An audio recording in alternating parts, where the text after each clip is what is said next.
రాష్ట్రంలో 17 ఇంజనీరింగ్ కాలేజీలు తీసుకుంటారు. డాక్టర్లుగా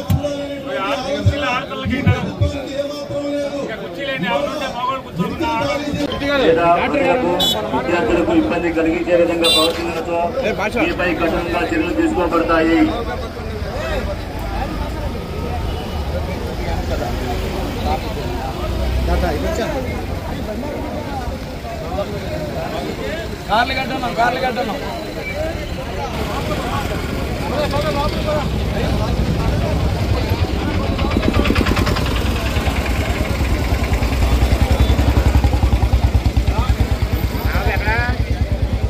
మరోసారి హెచ్చరిస్తున్నాం. సెక్షన్ 30 పోలీస్ యాక్ట్ అమల్లో ఉన్న నేపథ్యంలో తక్షణమే ఈ ప్రదేశాన్ని ఖాళీ చేసి వెళ్లవలసిందిగా తెలియజేస్తున్నాం. లేని ఎడల మీపై చట్టపరంగా చర్యలు తీసుకోబడతాయి. పోలీసు వారికి గాని ప్రభుత్వ ఉద్యోగులకు గాని విధి నిర్వహణలో ఆటంకం కలిగించినచో లేదా ప్రజలకు విద్యార్థులకు ఇబ్బంది కలిగించే విధంగా ప్రవర్తించినచో మీపై కఠినంగా చర్యలు తీసుకోబడతాయి.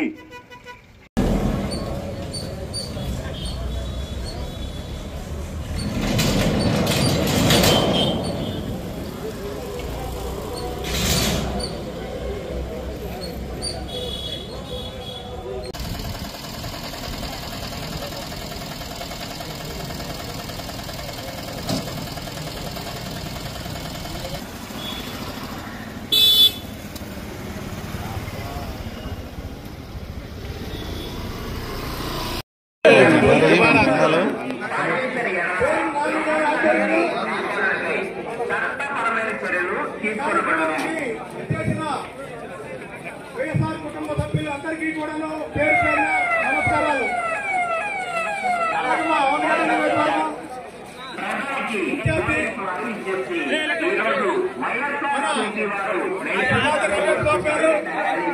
అట్లాగే నియోజకవర్గం ఇన్ఛార్జి ఉప్పాల రాము గారు వీళ్ళ ఆధ్వర్యంలో ఈ రోజు మన మెడికల్ కాలేజీ ఇక్కడికి చేసిన వైఎస్ఆర్ కుటుంబ సభ్యులందరికీ పేరు పేరున నమస్కారాలు. ఎన్నికల ముందు వీళ్ళు ఇచ్చిన వాగ్దానాలు మరి ఏమాత్రం అమలు చేశారన్నది అందరికీ తెలిసిందే. ప్రజల్ని రైతుల్ని మోసం చేసి మోసపూరిత అబద్ధాలు చెప్పిన ఈ కూటమి ప్రభుత్వం ఆ వాగ్దానాలు ఇచ్చి మన అనంతపురంలో కోపర్ హిట్ అనేది కార్యక్రమం జరిగింది. కోపర్ హిట్ లో ఆ వాగ్దానాల్లో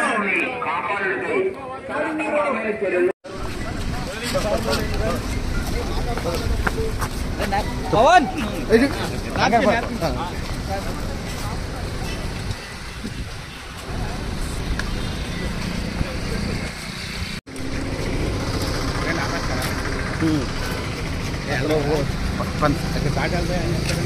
కొట్టడమేమా ఉండంగా భయం ఎందుకు మాకు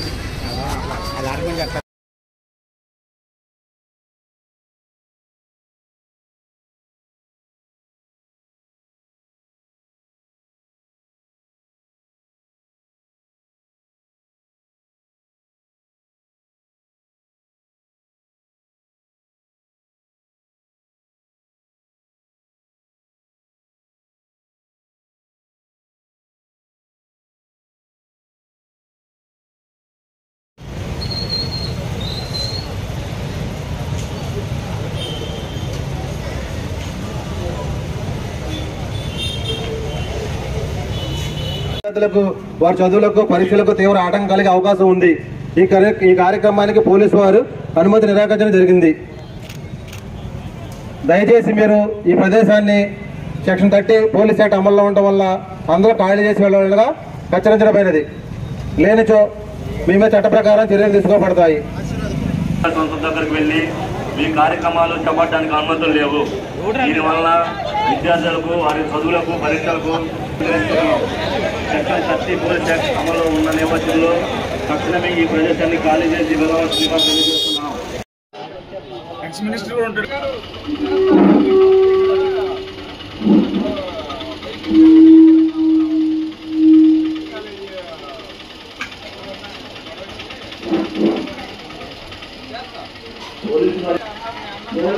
పోలీస్ యాక్ట్ అమలు ఉన్నందున తక్షణమే ఈ ప్రదేశాన్ని ఖాళీ చేసి వెళ్ళవలసిందిగా తెలియజేయబడాలి.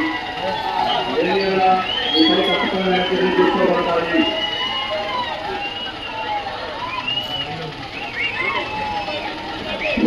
ఈరోజు ఈ కార్యక్రమం వల్ల ప్రజలకు అసౌకర్యం చూడాలని కాకుండా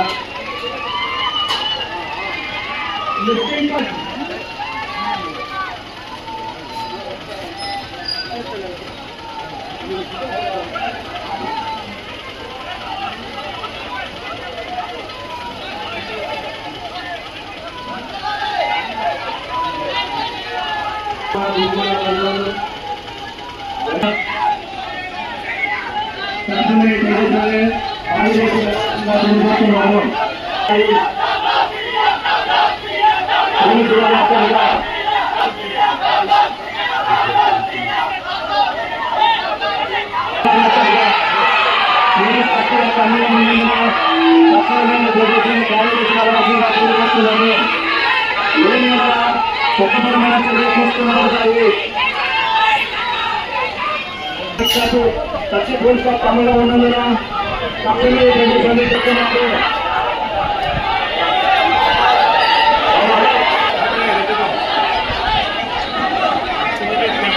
పోలీస్ శాఖ తక్షణ అమలులో ఉన్నందున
నవీ పక్కన ఉన్నారు కదా రాములు రాములు నాన్నగారు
అమ్మ నాన్నగారు లాంటి తీసుకున్నారు అవి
लोगों मार देंगे लाने का आपको देंगे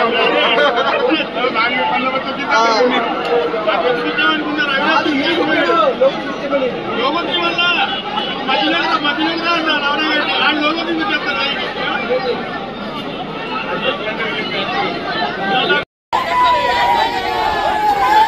ఈ ప్రదేశంలో అనాధికారంగా అనుమతులు లేకుండా గుమ్ముకున్న ప్రజలందరూ వెంటనే కాలు చేయాలని కోరుతున్నాము.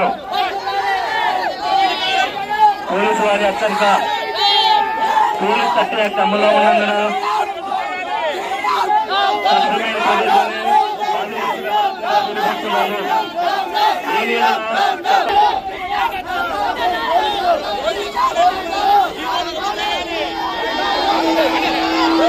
పోలీసు వారి హెచ్చరిక పోలీస్ చట్టం యాక్ట్ అమల్లో ఉన్నందున తక్షణమే ఈ ప్రదేశాన్ని కాలువలకు వెళ్ళవలసిందిగా తెలియజేస్తున్నాము. చట్టపరమైన చర్యలు తీసుకున్నబడతాయి.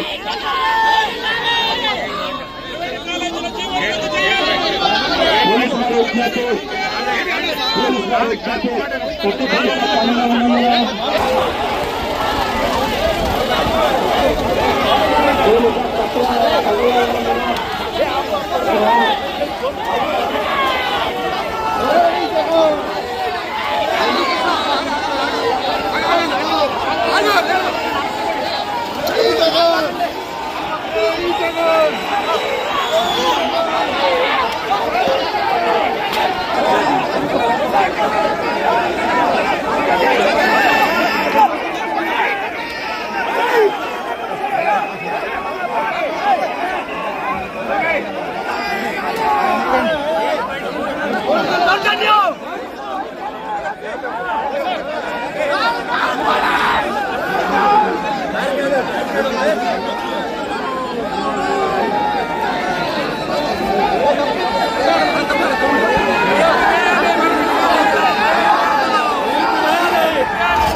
మెడికల్ కాలేజీకి శాంక్షన్ సీట్లకి అవి స్వంతంగా వాటి కాళ్ళ మీద వాళ్ళు నిలబడాలని సెల్ఫ్ ఫైనాన్స్ సీట్ల కింద కేటాయించినప్పుడు వీళ్ళు మాట్లాడిన మాట ఎస్సీల బీసీల సీట్లు అమ్మేస్తున్నారు అని చెప్పారు. ఆ రోజున ఇవాళ ఏం చేస్తున్నారు? పెద్ద కుట్ర పన్నారు. పేదవాడి వైద్యానికి అందకుండా చేసే కుట్ర, ప్రతిభ కలిగినటువంటి పేదవాడు మధ్యతరగతి వ్యక్తి వైద్య విద్యని ఈ రాష్ట్రంలో అభ్యసించకుండా చేసే కుట్ర, ప్రభుత్వానికి సంబంధించిన బిల్డింగులు, ప్రభుత్వ స్థలాల్లో కట్టినటువంటి మెడికల్ కాలేజీల్ని ఒక కుట్ర ప్రకారం వాళ్ళ పార్టీకి, వాళ్ళకి చెందిన వాళ్ళకి ఇది వాళ్ళకి ఆస్తి చేకూరేలాగా, వాళ్ళకి ఇది ఎంత వచ్చేలాగా చేస్తున్నారు. ఇది దాదాపుగా 5 సంవత్సరాల్లో 10 లక్షల కోట్ల రూపాయల బడ్జెట్ ఉంటే దాంట్లో 4 లక్షల కోట్ల రూపాయలు ఈబీటీ ద్వారా జగన్మోహన్ రెడ్డి ఇన్ని కాలేజీల్ని కట్టి రన్ చేస్తుంటే మీరు మీ అసమర్థతతో పేదవాడికి వైద్యాన్ని దూరం చేస్తున్నారు. ప్రతిభ కలిగిన పేదవాళ్ళు, మిడిల్ క్లాస్ వాళ్ళని వైద్య విద్యకి దూరం చేస్తారు. కాబట్టి దీనికి తగిన మూల్యం చెల్లించుకోవాల్సిందే. మీరు సంపదను ఎవరికి సృష్టిస్తున్నారు? మీ వాళ్ళకి సృష్టిస్తున్నారు. ప్రభుత్వ ఆస్తులతో, ఇన్ని వేల కోట్ల రూపాయలతో తయారు చేసిన మెడికల్ కాలేజీని వాళ్ళకి కట్టబెట్టడానికి మీరేం చేస్తున్నారు? మీరేం చెప్తున్నారు? అసలు ఉట్టి స్థలాలని చెప్తున్నారు. ఈవేళ మేము ఎందుకు వచ్చాం? అవి స్థలాలు కాదు, బాగా పనిచేస్తున్నటువంటి మెడికల్ కాలేజీలు. ఇంతకుముందు 5 కాలేజీలు కూడా సీట్లు శాంక్షన్ అయినాయి. ఇది నేషనల్ మెడికల్ కమిషన్ శాంక్షన్ చేసింది. బిల్డింగ్లు ఉంటే అవదు, ఫ్యాకల్టీ కూడా ఉండాలా, అది ఉంటే తప్ప శాంక్షన్ చేయనట్లు మీరు ఏం చేస్తున్నారు? ఈవేళ అబద్ధపు మాటలతో కుట్రపూరితంగా పేదవాడి మీద కుట్ర పన్ని వ్యవస్థలను నాశనం చేయడానికి చేస్తుంది. దీనికి ఈవేళ మేము శాంతియుతంగా చేస్తాం. మీరు చేస్తున్న పని అంటే ఎందుకు ఇంతమంది పోలీసులు? మీరు ఎంతమంది ఉన్నాం? వెళ్ళి చూపించేవాళ్ళం కదా. మీరు ఫోటోలు దిగుతున్నారు కదా, సెల్ఫీలు. అసలు బిల్డింగ్ లేదని ఒక ఫేజ్ మేనర్ లో చేస్తామని చెప్పాం కదా. 5 పూర్తయినాయి, 5 ఆల్రెడీ రన్నింగ్ లో ఉన్నాయి, మిగతా కూడా చేస్తామని చెప్పాం కదా. కానీ మీరు ప్రజలకు ఏం చెప్పదలుచుకున్నారు? మీరు చేసే కుట్రతో ముసుగేశారు. అదేంటంటే ఖాళీ స్థలాలు, బిల్డింగ్లే లేవని. లేకపోతే 5 కాలేజీలకు సీట్లు ఇస్తామని ఎందుకు వచ్చింది? నేషనల్ మెడికల్ ఖచ్చితంగా దీనికి మూల్యం చెల్లించాల్సిందే.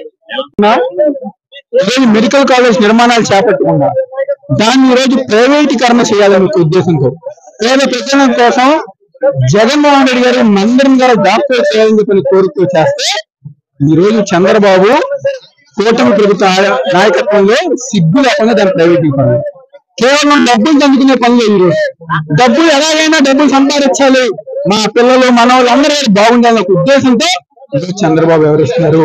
మీకు మీ కుటుంబం బాగుంటే సరిపోతుందా? ఏదైతే పేదవాడు డాక్టర్లు చదువుకోకూడదా? పేదవాడు ఇంజనీర్లు అవ్వకూడదా? ఆ ఒక ఉద్దేశంతో నువ్వు వెళ్తున్నావు. ప్రైవేటీకరణ ఆపాలి, జగన్మోహన్ రెడ్డి కట్టించిన మెడికల్ కళాశాలన్నీ కూడా పూర్తి చేసి పేద ప్రజానికానికి ఇవ్వాలని చెప్పి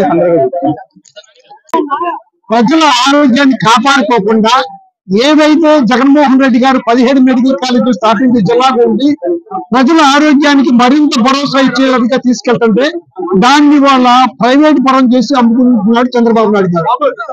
అన్ని రాష్ట్ర ప్రభుత్వాలు ఢిల్లీ చుట్టూ మాకు మెడికల్ కాలేజీ కావాలని తిరుగుతుంటే చంద్రబాబు నాయుడు గారు మాత్రం మాకు అవసరం లేదని చెప్తున్నారు. ఇదంతా ఏంటంటే ఆర్థిక సంపన్నులకి ఆయన అయినాళ్ళకి దోషపెట్టడానికి ఈ ప్రయత్నం చేస్తున్నాడు. ఇది చాలా దుర్మార్గమైన విషయం.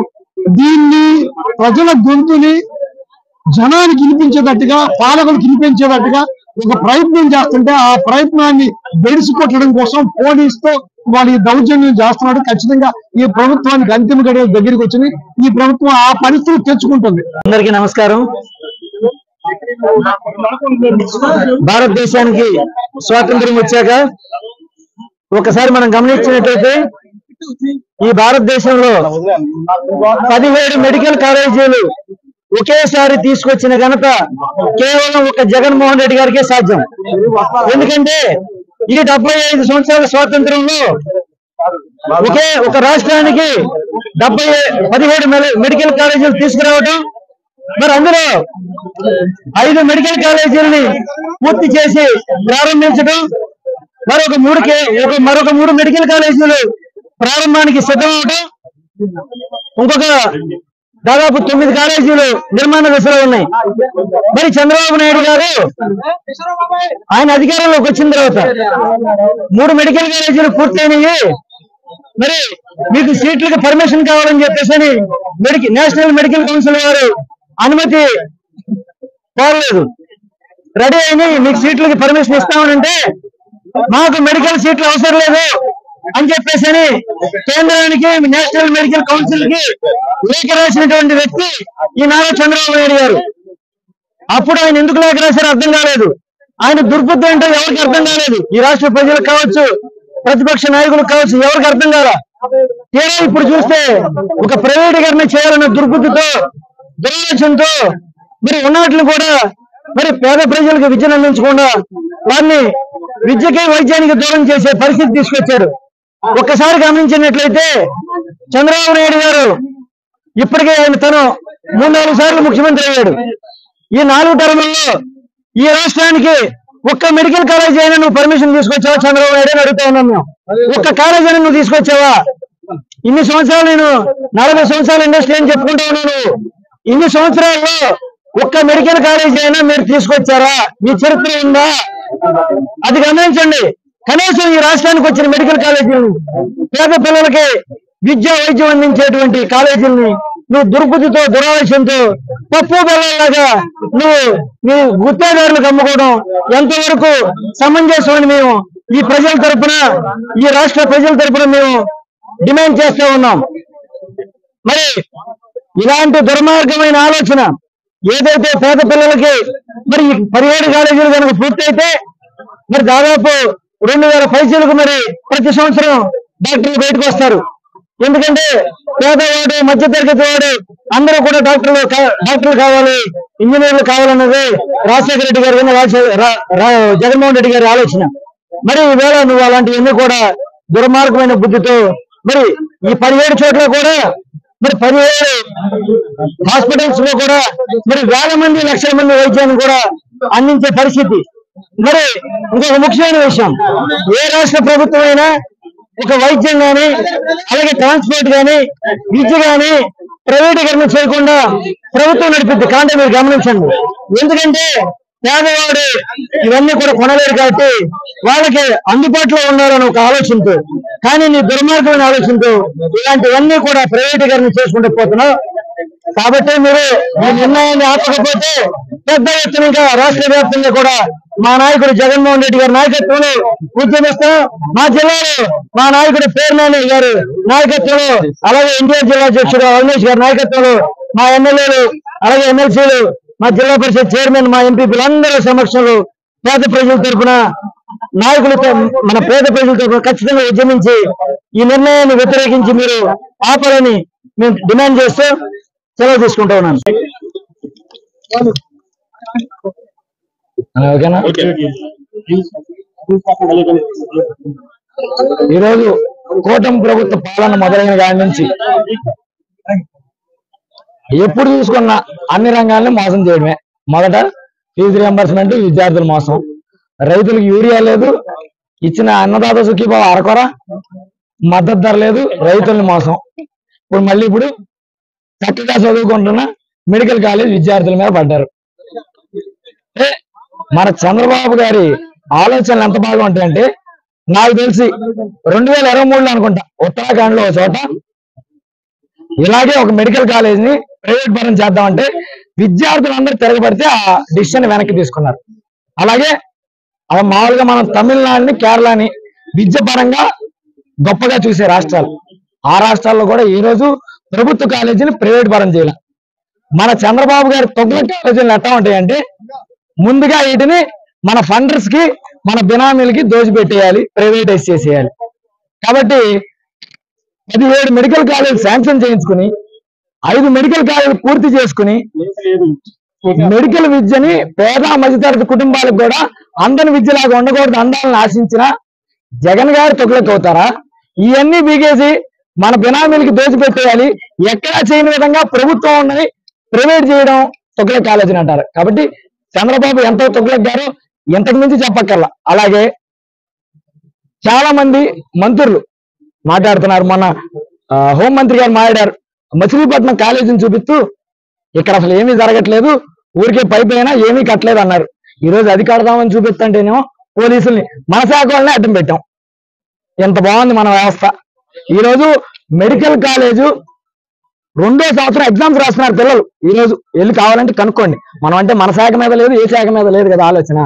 సరే కనుక్కుంటే తెలుస్తుంది. ఈ రోజు పరీక్ష రాస్తున్నారు. ఇలా కాలేజీలు ఎట్లా అయితే ఇంకోవాడు వచ్చి అంటారు, అసలు ఇది 2014 నుంచి 19 చంద్రబాబు గారు శాంక్షన్ చేస్తే అంట జగన్మోహన్ రెడ్డి గారు దీని మీద పేర్లు వేసుకుని మెడికల్ కాలేజ్ ఆయన కట్టానని చెప్పుకున్నాను. ఒకటి మీరు తెలుసుకోండి, మనం ఎన్డీఏతోనే పొత్తులో ఉన్నాం. 2021లో రాజ్యసభలో నీరజ్ శేఖర్ అని ఒక రాజ్యసభ సభ్యుడు అన్నాడు. నాకు తెలియకపోతే మీకు బాగా తెలుస్తుంది కదా, వెటనరీ. వీళ్ళు కనుక్కోండి. 2021లో రాజ్యసభలో ఏం ప్రశ్న అడిగారు? మనం 2018 నుంచి ఎన్ని మెడికల్ కాలేజీలు కట్టామంటే 2014 ఫస్ట్ ఫేజ్ కింద 58 మెడికల్ కాలేజీలు కట్టాం. అలాగే 2018 సెకండ్ ఫేజ్ కింద 24 మెడికల్ కాలేజ్ శాంక్షన్ చేశామని చెప్పారు. మీరు ఆలోచించి చూస్తే 2014 నుంచి 19 ఎవరి ప్రభుత్వం? మన చంద్రబాబు గారి ప్రభుత్వం. మనం పొత్తులో ఉంది ఎవరితో? మోడీ గారితో. అయినా కూడా ఆ 58లో ఈ 24లో ఆంధ్రప్రదేశ్ కి ఒక్క మెడికల్ కాలేజ్ కూడా శాంక్షన్ అయితే కావాలి. కానీ మనం పెద్ద పెద్ద మాటలు మనమే చేసామని. కొద్దిగా నిజాలు తెలుసుకుంటే మన ఎల్లో మీడియాలను ఆపి మిగిలిన మీడియాలకు చెప్తే తెలియజేస్తారు. అలాగే ప్రైవేట్ పరానికి గవర్నమెంట్ కి తేడా ఏంటి అన్నారు. ఇప్పుడు విలేకరులందరినీ ఒకటే ప్రశ్న అడుగుతానండి. మీ అబ్బాయికి మంచి ర్యాంక్ వచ్చింది, కౌన్సిలింగ్కి వెళ్ళాడు, ఆప్షన్ లో మీకు గవర్నమెంట్ కాలేజ్ వచ్చింది, ప్రైవేట్ కాలేజ్ వచ్చింది. ఫస్ట్ ప్రైవేట్ ఏది ఇస్తారు? గవర్నమెంట్ కాలేజీకి చూస్ చేసుకుంటాడు. ఎందుకు? అక్కడ విలువైన విద్య అందుద్ది, ఖచ్చితమైన మంచి ఫ్యాకల్టీ ఉంటుంది. అలాగే గవర్నమెంట్ రిలేటెడ్ అంటే బాధ్యత తీసుకుని చదివిస్తారు, కమర్షియల్ గా ఉండదనే ఆలోచనతో ఫస్ట్ గవర్నమెంట్ కాలేజీ చూస్ చేసుకుంటారు. మరి ఇంత తొక్కలకు పాలన ఏంటో నాకు అర్థం కాదు. ప్రైవేటైజ్ చేస్తాం, దాంట్లో ఎంత ఉంది, దాంట్లో ఎంత. ఈ రోజు జగన్మోహన్ రెడ్డి గారి కాలేజీలో ఏ కేటగిరీలో వచ్చిన సీట్లో 15,000 సంవత్సరానికి కట్టి చదువుకున్నారు. రేపు ప్రైవేట్ కాలేజీలో అదే ఫీజు పెడతారా మీరు ప్రైవేటైజ్ చేస్తే? అదొకటే మిమ్మల్ని అడుగుతున్నాను. అలాగే మీకు ఒకటి చెప్తున్నాను, ఇలాగే మీరు చేసుకుంటా పోతే పోలీసులను అడ్డం పెట్టో, పోలీసుల్లో కూడా ఎవరో ఒకరికి డాక్టర్ చదువుకోవాలని ఆడపిల్లలు ఉంటారు, మగపిల్లలు ఉంటారు. వాళ్ళు కూడా అడుగుతారు, ఏం నానా గవర్నమెంట్ కాలేజీకి వాళ్ళు వెళ్తుంటే ఎందుకు నానా మీరు అందరూ డ్యూటీ చేస్తా ఆపారు, ఏం నేను డాక్టర్ అవ్వడం మీకు ఇష్టం లేదా అని అడుగుతారు. మరి వాళ్ళు కూడా సమానం చెప్పుకోవాలిగా. కానీ ఉద్యోగరీత్యా ఏం చేస్తారో తప్పదు, ఇది అన్యాయం అని తెలిసినా అడ్డుకోవాలి. కాబట్టి ఒకటే చెప్తున్నా, మీరు ఎవరినైనా అడ్డం పెట్టుకోండి, నిరసన లాగవు. గవర్నమెంట్ ఇన్స్టిట్యూషన్ లోకి లోపలికి వెళ్ళడానికి కూడా ఈ రోజు ఆపే పరిస్థితి. ఇంతకంటే హిట్లర్ పాలన, తొక్లక్ పాలన ఇంకేముంటది? నీకంటే సైకోగాళ్ళు ఎవరు ఉంటారని చంద్రబాబు గారిని ప్రశ్నిస్తూ, అలాగే ఈ రోజు ఇక్కడ పాల్గొన్న ప్రతి ఒక్కరికి ధన్యవాదాలు తెలియజేసుకుంటూ సెలవు తీసుకుంటాం. విద్యార్థి విభాగం రాష్ట్ర వర్కింగ్ ప్రెసిడెంట్. గత జగన్మోహన్ రెడ్డి గారి పాలనలో 17 ప్రభుత్వ వైద్య కళాశాలను ఏర్పాటు చేసి రాష్ట్రానికి 4,250 మెడికల్ సీట్లని తీసుకొచ్చి అట్టడుగు శ్రామిక వర్గాలైన ఎస్సీ, ఎస్టీ, బీసీ, ఈబీసీ విద్యార్థులకి మెడికల్ విద్య కోసం చాలా ప్రోత్సాహం కల్పిస్తే కూటమి ప్రభుత్వం అధికారం చేపట్టిన తర్వాత జగన్ గారు ఏర్పాటు చేసిన కళాశాలలో సుమారు 7 కళాశాలలో అప్పటికే తరగతులు ప్రారంభమయ్యాయి. మిగిలిన 10 మెడికల్ కళాశాలని ఈ రోజు ప్రైవేట్ పార్ట్నర్షిప్ ఇస్తామని కూటమి ప్రభుత్వం పేర్కొని జీవో ఇవ్వడం అనేది చాలా దుర్మార్గమైంది. ఈ జీవో వల్ల పేద విద్యార్థులు మెడికల్ విద్యకు దూరం అవుతా ఉన్నారు. ప్రైవేట్ పార్ట్నర్షిప్ కి ఇవ్వడం అంటేనే కార్పొరేట్లకి బినామీలకి ప్రభుత్వ వైద్య కళాశాల ఆస్తుల్ని దోచిపెట్టడమే. సుమారు రాష్ట్ర వ్యాప్తంగా 835 ఎకరాల విస్తీర్ణంలో ఉన్న ప్రభుత్వ వైద్య కళాశాల ఆస్తుల్ని బినామీల కోసం కార్పొరేట్ల కోసం కూటమి ప్రభుత్వం తాకట్టుపెడతా ఉంది. అందుకే దీనికి వ్యతిరేకంగా ఈ రోజు 17 ప్రభుత్వ వైద్య కళాశాల ముందు నిరసన ఆందోళన నిర్వహిస్తా ఉన్నాం. ఇక్కడ బందర్లో పేర్ని నాని గారు, దేవినేని అవినాష్ గారి ఆధ్వర్యంలో ఈ నిరసన జరుగుతా ఉంది. కూటమి ప్రభుత్వం ఇకనైనా పప్పు బెల్లాల్లాగా మెడికల్ కాలేజీని ప్రైవేట్ భాగస్వామ్యానికి ఇవ్వకూడదు, యథాతథంగా కొనసాగించాలి. లేని పక్షంలో రాష్ట్ర వ్యాప్తంగా మా జగన్మోహన్ రెడ్డి గారి ఆదేశాల మేరకు మరింత ఉద్యమిస్తామని, కూటమి ప్రభుత్వానికి బుద్ధి చెప్తామని, ప్రభుత్వం దిగొచ్చే వరకు ఉద్యమిస్తామని ఈ సందర్భంగా డిమాండ్ చేస్తా ఉన్నాం. నాయకత్వంలో ఒక దివాళా కనిపించాలి కదా.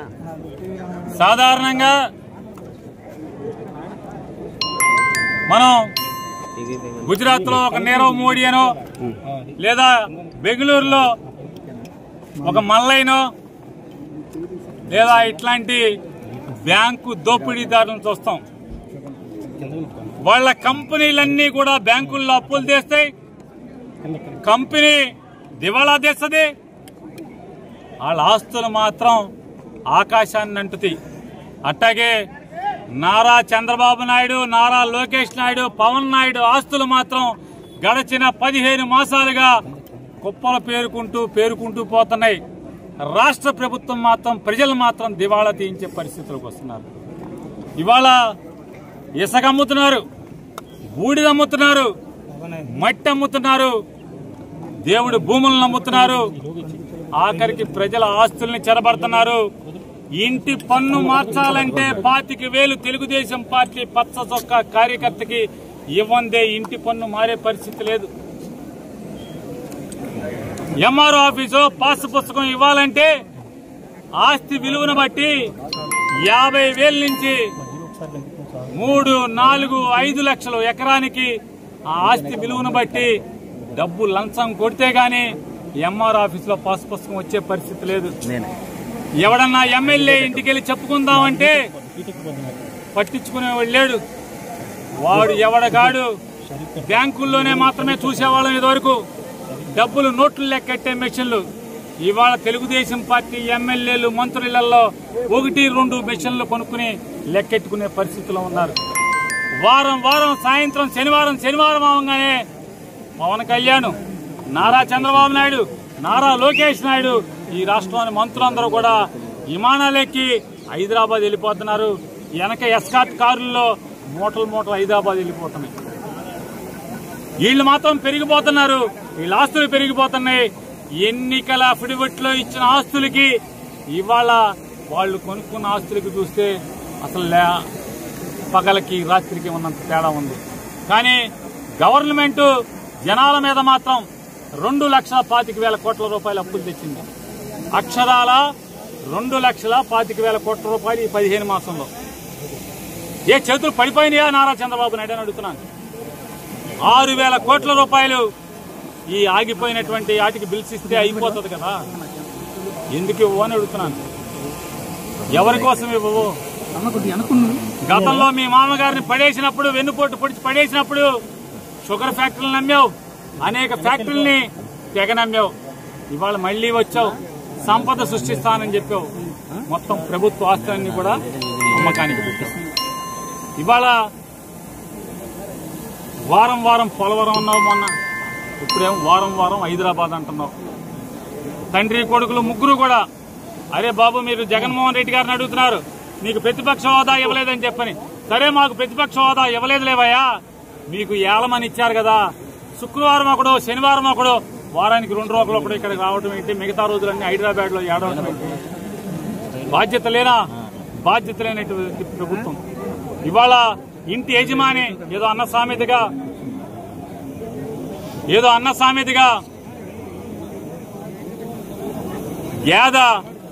గట్టు మీద మేస్తే దూడ చేలో మీకు ఎక్కడ మేస్తుంది? మీరే ఈ రకంగా రాష్ట్రాన్ని తాకట్టు పెట్టడం, రాష్ట్రాన్ని ప్రజల ఆస్తుల్ని అడ్డగోలుగా అమ్ముకుని బతికే పరిస్థితిలో మీరుంటే ఇవాళ మీ ఎమ్మెల్యేలు, మీ కార్యకర్తలు, మీ సర్పంచులు, మీ ఎంపీటీసీలు ఇక వాళ్ళు మాత్రం ఏం చేస్తారు? మీరు గట్టు మీద మేస్తే ఈ చేలో మీరు చేలో మేస్తే అది గట్టు మీద మేస్తుందా? అది కూడా చేలోనే మేస్తుంది కదా. మేము ఒకటే చెప్తున్నాం, మీరు ఈ ఆలోచనని, ఈ రాష్ట్రాన్ని మీ ఇష్టం వచ్చినట్టు దోచుకుంటున్నారు, దోచుకోండి. మీకు ప్రజలు తగిన శాస్తి చెప్పారు చెప్తారు. కానీ ఈలోపు ప్రజల ఆస్తిగా ఉన్నటువంటి దీన్ని ఆపే వరకు, ఈ ప్రభుత్వ మెడికల్ కాలేజీలని అమ్మకాన్ని ఆపే వరకు కూడా పోరాటం చేస్తానే ఉంటాం. అలుపెరగని పోరాటం చేస్తాం. అంతిమంగా దుర్మార్గులైనటువంటి లేదా దోపిడీదారులైనటువంటి మీరే గనక సిగ్గు ఎగ్గు లేకుండా, నిర్లజ్జగా, భయం లేకుండా ఈ కాలేజీలని మీ బినామీలకి అమ్ముకుంటే కనుక ఖచ్చితంగా రాబోయే ప్రజాప్రభుత్వంలో ఈ కాలేజీలన్నీ కూడా వెనక్కి లాక్కుని మొత్తం ప్రజల ఆస్తిగా గవర్నమెంట్ నడిపేదానికి కూడా మేము గట్టిగా నిలబడతామని కూడా ప్రజలకు హామీ ఇస్తూ మరొక్కసారి చంద్రబాబు నాయుడికి, పవన్ కళ్యాణ్కి, లోకేష్ నాయుడికి డిమాండ్ చేస్తున్నాం. ఈ నిర్ణయాన్ని, తప్పుడు నిర్ణయాన్ని వెనక్కి తీసుకోమని చెప్పని డిమాండ్ చేస్తున్నాం. ప్రజలకి మిస్గా వెళ్తుంది, మీకు కరెక్ట్ గా వెళ్ళిందిగా? కాదు, మీకు కరెక్ట్ గానే వెళ్ళిందిగా. చెప్పాలి కదా మీ బాధ్యత. గవర్నమెంట్ ఫీజు అలాగే ఉంటదని చెప్పేసి వాళ్ళు అంటున్నారు. ఎవరు చెప్పారు? వాళ్ళు అంటే ఎవరు చెప్పారు? మేనేజ్మెంట్ కోట 40% ఎవరు చెప్పారన్న కూటమి వాళ్ళు చెప్తున్నారు. అట్లాగే చెప్తారు. దోచుకునేదాకా నిన్ను జోకొడతాకి రమణ జోకో పొడుకో, రమణ పొడుకో, పొద్దున్నే చూద్దామంటారు. పొద్దున్న లేచేపటికి అంతా అయిపోద్ది రమణ.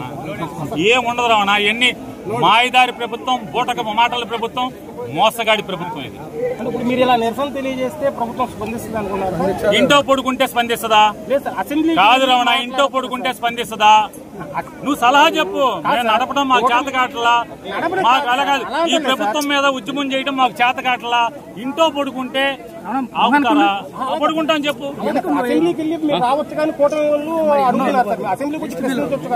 నారా చంద్రబాబు నాయుడు అసెంబ్లీకి వచ్చి ప్రశ్నించకుండా జీతం తీసుకుంటూ రోడ్లెంబడి ఎందుకు తిరిగాడు? హైదరాబాద్ లో ఎందుకు పడుకున్నాడు?